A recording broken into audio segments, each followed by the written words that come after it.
ao Senhor, porque Ele ouviu a minha voz e a minha súplica. Quantas súplicas foram feitas em especial sobre essa situação? Eu conversei um pouco com o Miriam, eu vi a aflição dele como filho. As pessoas estavam falando meio em segredo, mas a gente sempre, desde o começo, Jazinho, estava sempre confiando nesse Deus. A gente fica naquela situação que você mesmo falou, né, que quando o médico falou, olha, situação, se você tem que ir para Minas, ou vai para um grande centro, porque o negócio é sério. Então a gente fica naquela aflição. Porque inclinou para mim os seus ouvidos, porquanto invocá-lo-ei enquanto viver. Cordéis da morte me cercaram, e angústias do inferno se apoderaram de mim.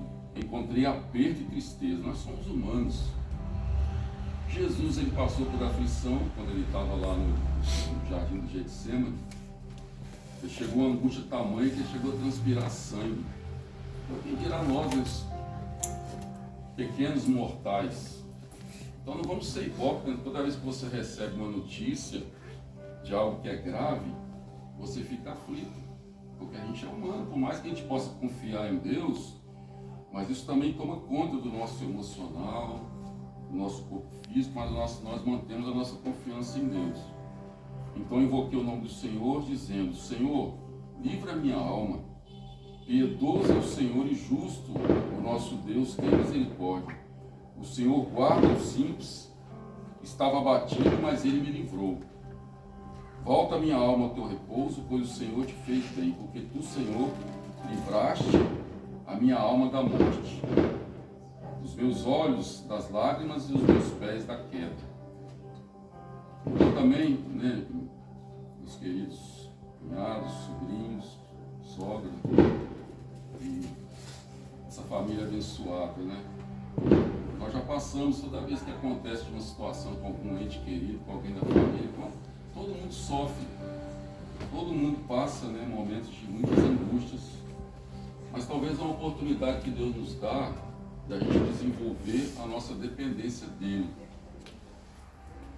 Nós falamos aqui de paciência, fala aqui dentro que a alma da morte, os meus olhos das lágrimas, os meus pés da queda. Andarei perante a face do Senhor na terra dos viventes. Criei, por isso falei. Estive muito aflito. Então aqui esse salmista ele estava passando, que a gente não sabe ao certo qual o tipo de aflição. Mas nós sabemos a aflição que o Geazi estava passando, que a Deli, por ser esposa, né, passando com o Geazi. O William por ser filho, o Rodrigo, companheirão dele, passando também.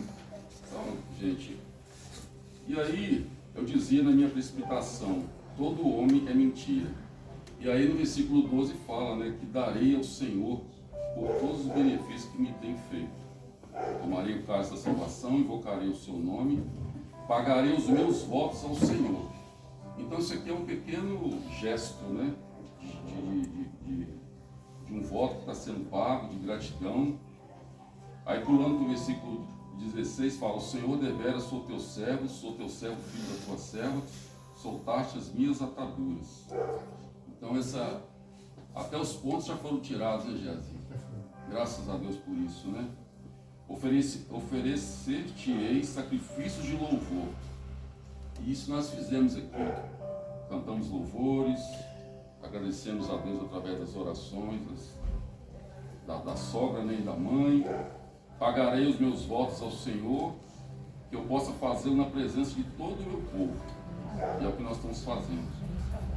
Nos atos da casa do Senhor, no meio de ti, ó Jerusalém, louvai ao Senhor. E nesse versículo também fala de algo que eu pulei o versículo 15. E se vocês observarem aqui, fala bem esse versículo 15. Eu pulei do 14 para o 16. Preciosa é a vista do Senhor, a morte dos seus santos. Mas eu gosto muito de uma versão muito forte para mim, é a King James, que fala assim: custa muito para o Senhor ver morrer os seus fiéis. Então não é que Deus se alegra com a morte de nenhum servo dele, mas quantas pessoas que nós temos aqui que talvez Deus permite partisse. Isso custa muito, sua vida, Geazi, custa muito para o Senhor. E E quando fala, como eu pagarei? Você não tem como pagar. Você já está fazendo isso, que é oferecendo a sua vida em sacrifício.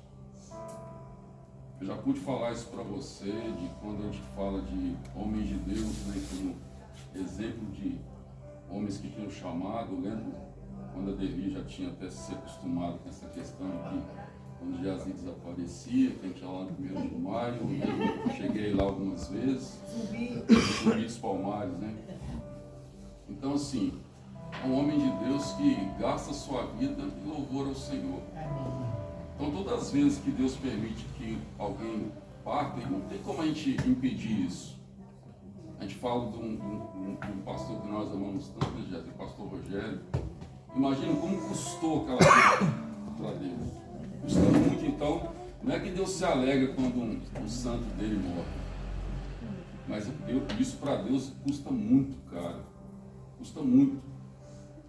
E na oração, né, que a sua sogra fez aqui agora, de que você está se restabelecendo para que você continue sendo usado pelo Senhor. Então imagina quanto que custa isso. As vidas que são, a palavra que é levada, as vidas que são libertas. Então, meu cunhado, o que nós desejamos é que nós estamos celebrando, sabemos que Deus, todas as coisas cooperam para o bem daqueles que amam ao Senhor. Então nós temos certeza que quando aqui nós estamos agora celebrando, que quando nós recebemos a notícia, mas eu glorifiquei muito a Deus. Nós tínhamos certeza que, eu estava fazendo uma pesquisa, que o tratamento desse daí, ou você tira uma parte, depois tem que fazer aquelas quimio e rádio, que é um negócio terrível, ou então você tira, e foi o que aconteceu. E pelo que se eu não estou enganado, você não vai precisar de fazer quimio e rádio. Não.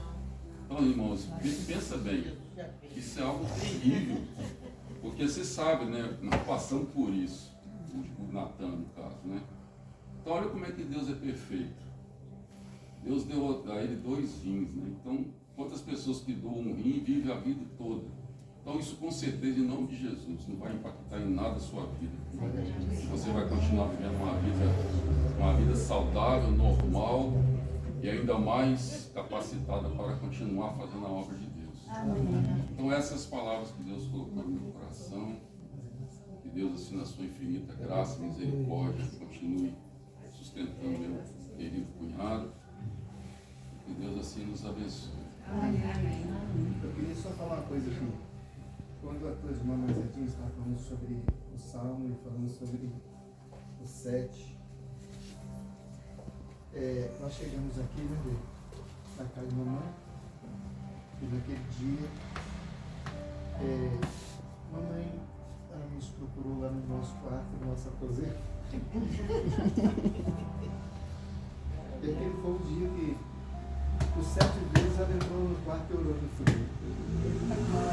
Bom mistério. 7 é o nome da perfeição, né? E cada oração que ela fazia, ela apresentava de uma forma diferente diante de Deus. Até que teve um dia que ela falou o seguinte: todo mal que veio contra você, nós repreendemos em nome de Jesus. Amém. Porque o Senhor já levou lá na cruz por você. Isso é verdade. Então são palavras que edificam, que traz para nós uma esperança muito grandiosa. Eu quero compartilhar de algo aqui, assim, porque sentindo como a bondade do Senhor é grande.